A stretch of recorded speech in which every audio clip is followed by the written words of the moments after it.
16 de abril de 1945. 9.000 aviones soviéticos iniciaron un devastador bombardeo contra 700.000 soldados alemanes en los momentos finales de la Segunda Guerra Mundial en Europa. Aquella era la hora de la verdad para el Tercer Reich de Adolf Hitler. Había tal cantidad de humo sobre Berlín que cuando mirabas hacia allá abajo era como estar sobrevolando el mismo infierno. En el camino de la Unión Soviética había una fortaleza llamada Berlín. Rodeada por un círculo de hombres y acero, esa ciudad sería testigo de una batalla de venganza como ninguna en toda la historia de la humanidad. Cada vez sentíamos más rabia. Y en esas condiciones, cuando el enemigo aparece, acabas con él. ¿Es él o tú? Dentro de Berlín, cada casa se convirtió en una auténtica fortaleza. Para lograr avanzar un simple metro, las fuerzas soviéticas tenían que hacer uso de toda su artillería. Esa batalla costó la vida a miles de civiles que quedaron atrapados en la ciudad. Cuando las bombas explotaban, el suelo se estremecía y pensabas, si la casa se desmorona, se habrá acabado todo. No podrán sacarnos de aquí. Mientras se destruía el corazón de la Alemania nazi, los aviones de reconocimiento patrullaban el cielo. Y día tras día registraban el implacable avance del ejército soviético. Ahora, por primera vez, estas fotografías olvidadas se han combinado con gráficos en 3 dimensiones para obtener una panorámica de la batalla que se extendía a sus pies. Esto es la prueba perdida de la batalla de Berlín.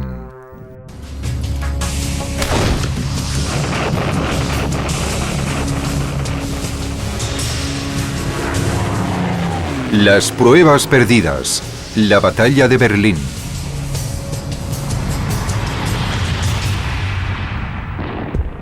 ...16 de abril de 1945... En mitad de la noche, los soldados soviéticos corrían para situarse en sus posiciones de ataque... ...para la batalla definitiva de la Segunda Guerra Mundial en Europa. Llevaban consigo estandartes rojos para animar a los hombres atrincherados en el frente. Flotas enteras de tanques se preparaban para unirse al avance, mientras los aviones reunían 7 millones de proyectiles para el primer ataque de artillería. Empezaba la cuenta atrás para la batalla de Berlín. La operación Berlín tuvo algo de especial. Todo el mundo tenía la sensación de que se trataba del fin de la guerra. La moral de los soldados estaba por las nubes. A pesar de todas las derrotas que habíamos sufrido, queríamos intentar con todas nuestras fuerzas llegar a Berlín y poner punto final a la guerra. Al este, el Ejército Rojo destruyó la línea alemana en Rusia y avanzó sin problema alguno por Polonia hasta los ríos Neisa y Oder. Al oeste, las fuerzas aliadas guiadas por el general Eisenhower cruzaron el Rin y las unidades especiales estadounidenses alcanzaron el río Elba a tan solo 80 kilómetros de Berlín. El honor de tomar la ciudad podría haber sido de cualquiera de los dos bandos. Pero en la conferencia de Yalta, celebrada en febrero, se decidió que Berlín estuviera dentro de la zona de ocupación soviética. Stalin se aseguró de que se llevaría el premio. Stalin estaba completamente convencido de que debía controlar Berlín y que con el control de Berlín en su poder dominaría toda la Europa central y oriental de la posguerra. Pero Stalin no quería que nadie se enterase de su gran interés por Berlín y por eso le dijo a Eisenhower que Berlín no era tan importante. Y Eisenhower le creyó. No solo creyó que Stalin no quería Berlín, sino que Stalin le convenció de que él tampoco la quería. Mientras los aliados se encargaban de los últimos núcleos de resistencia en el oeste y conseguían refuerzos para el avance hacia el sur de Alemania, Stalin se preparaba para la decisiva batalla de Berlín. Reunió 2,5 millones de hombres, 6.500 vehículos acorazados y 42.000 cañones para hacer frente a la línea defensiva situada a lo largo del Oder y del Neisa. Al mejor comandante de la Unión Soviética, el mariscal Georgi Zhukov, se le otorgó el mando del grupo militar más próximo a Berlín, el primer frente bielorruso. Frente a las fuerzas soviéticas había 700.000 soldados alemanes. Muchos eran reclutas poco experimentados que no disponían de suficientes tanques ni artillería. Aún así, los soldados alemanes estaban decididos a luchar hasta la muerte para defender su ciudad. Los aviones de reconocimiento aliados inmortalizaron el curso de esta gran batalla. Ahora, combinadas con gráficos en 3 dimensiones, estas viejas fotografías olvidadas nos ayudan a disipar la niebla de la guerra. A las 3 en punto de la madrugada, la batalla de Berlín empezó con la ensordecedora descarga de 9.000 cañones. Colocados juntos rueda con rueda, los cañones destruyeron la línea alemana situada en la orilla izquierda del Oder. Las trincheras y los cañones quedaron pulverizados por la lluvia de proyectiles y bombas. No digo que no tuviéramos miedo, ni que no estuviéramos preocupados, porque era evidente que lo estábamos. Pero teníamos claro que debíamos cruzar el río, ocupar una zona estratégica y utilizarla como punto de partida para el gran ataque.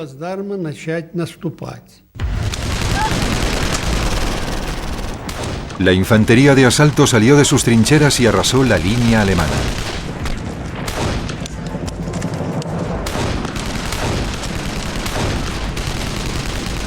Por orden de Zhukov, se instalaron 143 reflectores en el frente. Se encendieron para iluminar la zona y facilitar el ataque de las tropas soviéticas. Pero este plan fracasó por completo. Encendieron los reflectores a unos 200 o 300 metros por detrás de nuestra línea. Pero la nube de polvo era tan densa alrededor de las posiciones alemanas que los rayos de luz simplemente no podían atravesarla. Al reflejarse en el espeso humo, la luz de los reflectores cegó a los soldados del Ejército Rojo. Y al quedar recortadas sus siluetas en la luz, se convirtieron en presas fáciles para los tiradores alemanes. Frente a nosotros había unos campos minados. El fuego enemigo era muy intenso y muy preciso. Los alemanes habían preparado su defensa con gran cuidado. No es de extrañar que consiguieran rechazar nuestro avance. Al despuntar el alba, la línea alemana seguía aguantando. El enemigo opuso una resistencia feroz. Nos disparaban y bombardeaban con todo tipo de artilugios, armas pequeñas, artillería y morteros. Incluso lanzaban bombas desde los aviones. La ofensiva de Zhukov no daba resultado alguno. Pero 90 kilómetros al sur se lanzó la segunda fase de la Operación Berlín. A lo largo de un tramo de 400 kilómetros sobre el río Naisa, el mariscal Iván Koniev del primer frente ucraniano inició su propio ataque.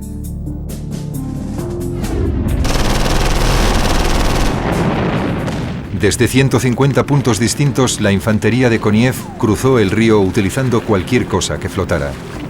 En tan solo 20 minutos habían conseguido establecer una cabeza de puente en la orilla oeste. Una vez construidos los puentes, los tanques de Koniev cruzaron rápidamente. A pesar del contraataque brutal de los alemanes, Koniev consiguió avanzar 13 kilómetros. Pero en el norte el ataque de Zhukov era sofocado una vez más. La principal línea defensiva alemana bloqueaba la carretera de entrada a Berlín a lo largo de las colinas de Seilov, de unos 50 metros de altura. Las colinas de Seilov eran la línea más importante de la defensa alemana y una de sus posiciones más ventajosas. Se trataba de un terreno muy abrupto, cubierto de bosques y repleto de barrancos y ríos. Y tras cada barranco se camuflaba una posición fortificada y fuertemente armada.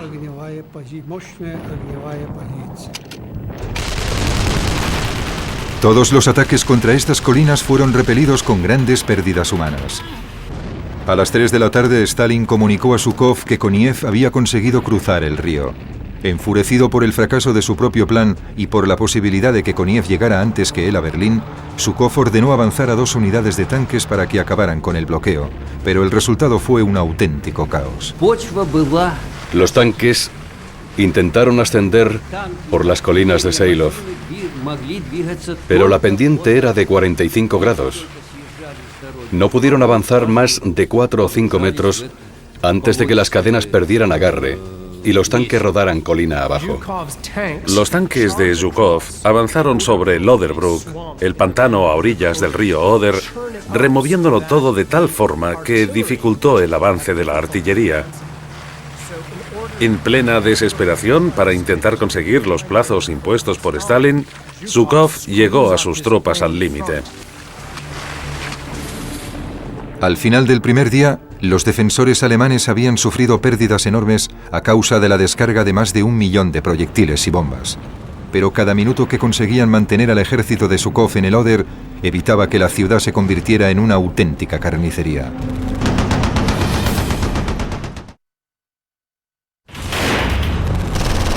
...17 de abril de 1945, segundo día de la batalla de Berlín.